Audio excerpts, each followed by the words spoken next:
핫랭킹 키워드는 바로 일주일 더 참아주세요. 네, 서울, 경기, 인천, 수도권에 적용 중인 이른바 사회적 거리두기 2.5단계 조치가 원래 내일 끝나기로 돼 있었는데 그걸 오는 13일까지 일주일 더 연장했습니다.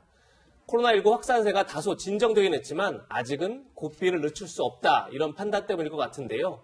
먼저 정은경 질병관리본부장 발언부터 들어보시죠.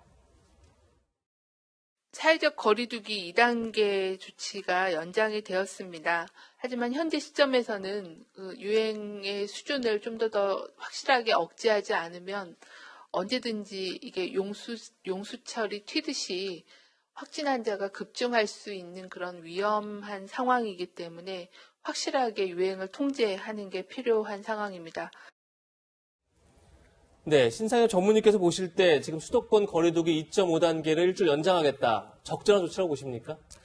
좀 어느 정도는 좀 불가피한 부분이 있어 보입니다. 이제 결국 이제 수도권 지역 중심으로 이제 무증상의 이제 감염 경로를 알 수 없는 환자가 늘어나면서 이제 막 200명에서 400명대까지 이제 환자들이 이제 발생을 했고, 그래서 실제 이제 8월 19일에 이제 2단계, 8월 30일부터 강화된 2.5단계 정도의 거리두기를 했었거든요. 근데 이런 걸 통해서 이제 사실 방역당국에서 기대를 했던 거는 확진자 숫자가 두 자릿대, 가능하면 이제 50명 미만으로 떨어져서 이제 이런 경우라 그러면 이제 다시 좀 이제 완화시키는 그런 방향들을 생각했을 수 있었을 것 같은데 아직은 그런 만큼의 좀 확진자 수가 줄고 있지를 못하기 때문에 네. 조금 더 이제 고삐를 조여서 사회적 거리두기를 잘 진행을 해서 어떻게든 이제 중증 환자나 위중 환자 숫자를 줄이고 의료 시스템 붕괴를 막기 위해서 좀 불가피한 조치였다고 생각을 합니다. 네, 평론가님 뭐 앞으로 일주일간 더 이 네. 조치가 시행될 예정인데 또 기존과는 좀 달라진 점도 네네. 있다고 하더라고요. 더 강화된 부분인데요. 이 프랜차이즈 커피숍을 이용할 수가 없죠. 그래서 주말인 오늘도 저는 단골 커피숍에 테이크아웃만 해서 나오는 좌석에 앉으면 안 되는 조치가 취해져 있는데 그런데 이제 지난 일주일 전으로 돌아가 보면 제과점은 괜찮다. 그랬죠. 제과점도 프랜차이즈고요. 또 뭐 아이스크림점도 있고 그러니까 이제 카페는 제한이 됐는데 제한이 없는 곳도 있던 거예요. 그러니까 그쪽으로 오히려 카페처럼 커피나 음료를 시켜놓고 시간 보내는 사람이 몰리게 되면 풍선 효과가 생기지 않겠느냐라는 우려를 일주일 전에 전해드린 바가 있습니다. 네. 이 부분을 방역 당국이 포함해서 이제는 프랜차이즈 제과점도 안 되고 아이스크림점도 안 되는 겁니다. 그러니까 테이크아웃만 가능하고요. 배달만 가능하고요. 또 하나는 이제 직업훈련 학원들이 있습니다. 400여 곳이 넘는데 이곳들도 일단은 비대면으로만 수업하라. 그래서 조치가 더 강화된 것으로 이해하셔야 되겠습니다. 네. 예, 지금 말씀하신 것처럼 저희가 지난주 이 시간에 프랜차이즈 카페에서는 매장 내에서 식음료 섭취가 안 되고 있고, 네. 반면 프랜차이즈 제과점에서는 가능하고 이거 좀 네. 이상한 거 아니냐 했는데 맞아요. 이번엔 제과점을 이제 그 제과점 안에서도 식음료 섭취가 안 되게 되는 했어요. 거예요. 근데 문제는 이번엔 프랜차이즈 패스트푸드점은 또 된단 말이에요. 패스트푸드점은 이걸 어떻게 봐야 되는 건가요? 그러니까 지금 이 기준이 굉장히 모호한 것 같아요. 그러니까 갈 수 있는 곳이 없는 건 아닌 것이 이제 생각을 해보면 그런 대안들을 한 일주일 일상생활을 해보니까 대안을 찾잖아요. 그러니까 소상공인 자영업자가 하는 작은 카페는 잠깐 앉을 수 있습니다. 다만 방역 수칙이 엄격해요. 출입 기록을 남겨야 되고 마실 때를 제외하고는 마스크를 써달라고 안에서 부탁을 하더라고요. 하지만 이제 프랜차이즈 카페들은 좀 넓은 편인데 좁은 카페들로 사람들이 또 몰리지 않겠느냐. 2차 풍선 효과 우려도 있고 또 하나는 말씀하신 대로 햄버거를 먹으러 들어가서 이 콜라나 음료를 놓고 카페처럼 앉아있을 수 있는 여지가 아직도 있다는 겁니다. 그렇죠. 그래서 지난번보다는 단계가 강화된 건 확실한데 그럼 다 없어진 게 아니라 그럼 또 이제는 햄버거 가게 같은 쪽으로 치킨 가게 같은 쪽으로 몰리면 어떡하지 하는 또 걱정은 계속 남습니다. 네, 좀 아직도 모호하다는 지적이 있는데 그렇다면 코로나19 오늘 상황도 좀 짚어봐야 될 것 같아요. 저희가 영상을 좀 준비했는데 일단 신규 확진자 수는 총 168명으로 확진이 됐고 그중에 국내 확진자는 158명입니다. 뭐 사흘째 100명대를 유지하고 있기는 한데 전문의님 일단 폭발적인 증가세는 막았다 이렇게 평가할 수 있을까요?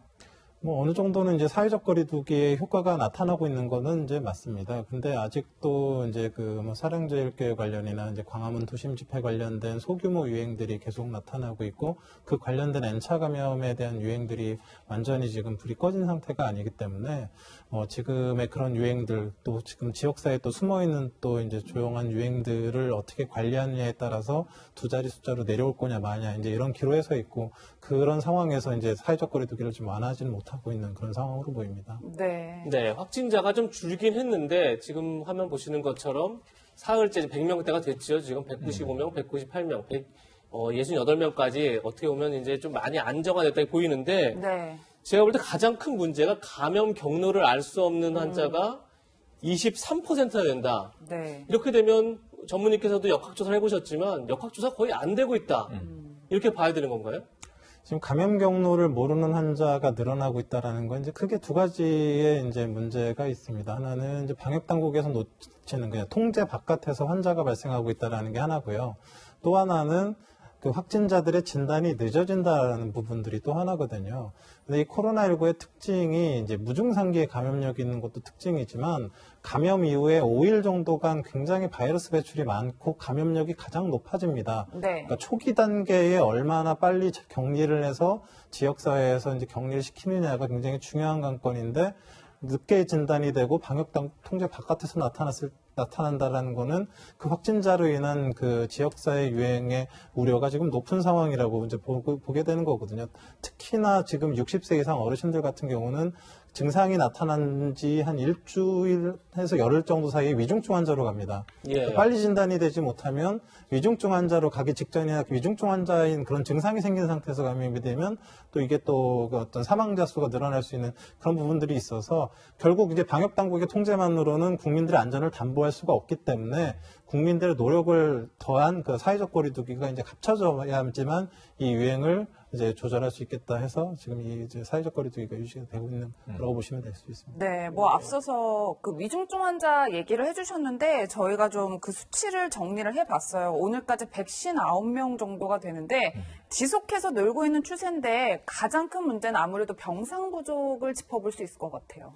네, 맞습니다. 이제 기존에 이제 뭐 저희가 이제 큰 유행이 한 3번 정도가 있었는데 이제 그 2, 3월에 신천지 대구 유행 때는 뭐 60대 이상 어르신들이 한 13%밖에 안 됐습니다. 그리고 이태원 클럽발 유행 역시도 젊은 사람 위주의 감염이 주로 많이 일어났기 때문에 사실 이제 의료 시스템에 큰 부담이 되지는 않았는데 지금 이 수도권 유행 지금 이제 어제까지 이제 157명 그 통계 데이터들이 나왔는데 확인을 했더니 60세 이상 어르신들이 지금 85%를 차지하고 있어요. 위중증 환자분들의. 네. 그리고 이 뭐 말씀드렸지만 확진 이후에 일주일이나 열흘 지난 다음에 이런 60세 이상 어르신들 상당수가 위중증으로 진행하고 있기 때문에 아직도 200명에서 100명대로 환자가 계속 나타나고 있는 상황에서 지금 신규 환자의 30% 이상 또 사랑제일교회나 광화문 집회에 연관된 분들은 40% 이상 60대 분들이라서 앞으로도 위중증 환자들이 계속 늘어날 가능성이 많은 상황이라서 네. 지금 그 위중증 환자를 치료할 수 있는 병상은 이제 인공호흡기나 뭐 에크모나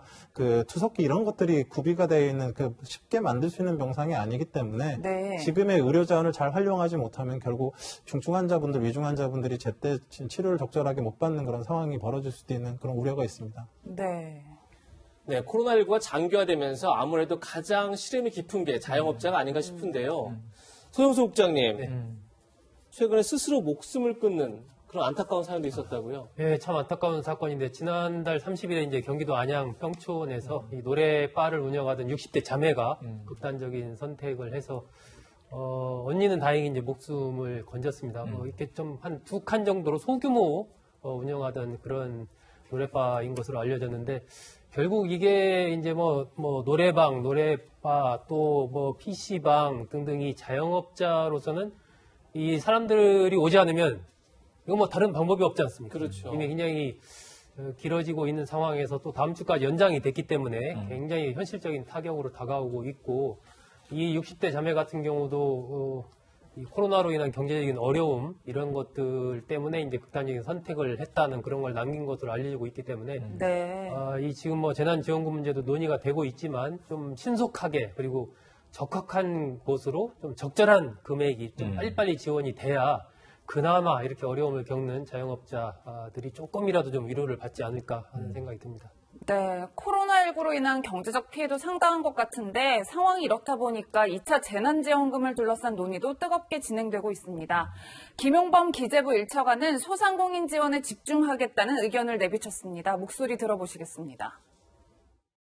소상공인과 자영업자들은 이제 사업을 많이 하시니까 그래서 그 매출 기준을 지금 좀 기본 지표로 보고 있고요. 매출은 소득보다는 훨씬 더 파악하기가 용이하고 또 적시성 있는 자료를 얻을 수 있습니다.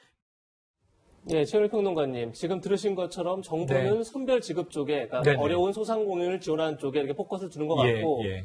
또 이낙연 대표도 이제 그런 입장이에요. 그런데 아직 정치권에서는 네. 여전히 보편 지급을 해야 된다. 네네. 전 국민에게 다 재난지원을 줘야 맞습니다. 된다. 이런 주장이 여전히 있는 것 같아요. 이게 과거에는요, 1차 지원금 때 생각해 보시면 여야 입장이 좀 갈렸어요. 그렇죠. 선별이냐, 보편이냐. 그런데 여기서 선별이라는 표현을 정부가 좀 지양하고 있습니다.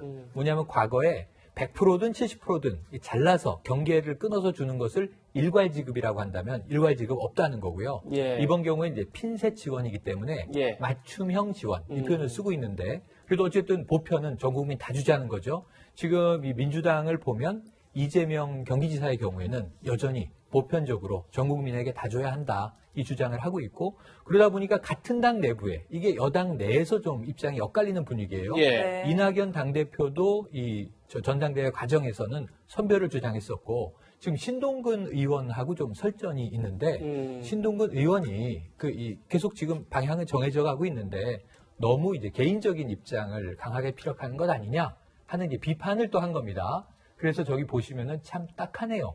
이 철학으로 보나 정책으로 보나 납득이 안 가는데 왜 미련을 버리지 못하느냐? 그러니까 이재명 예. 지사가 국민의당당 10만 원씩 3개월 시한부 네네. 지역화폐를 지급하자 이렇게 주장을 맞습니다. 했는데 거기에 대해서 신동훈 의원이 저렇게 지금 예. 비판한 거죠. 그러니까 왜 보편적으로 다 지원하는 거에 대한 미련을 못 버리시느냐라는 이 비판을 이제 공개적으로 SNS로 한 예. 거예요. 그러니까 이재명 지사 입장에서도 사실은 이게 괜히 고집 부리는 것 같은 이제 이미지가 돼버렸으니까 여기에 대한 또 반론을 폈습니다. 신동근 의원에게는 이게 게임이겠지만 예. 국민들에게는 생존의 문제다. 이렇게 또 반박을 하면서 사실 정부 입장은 정해져 가고 있는데 이게 또 이제 주장들이 있는 거죠. 조금 여당 내에서 부딪히는 모습이 남아있네요.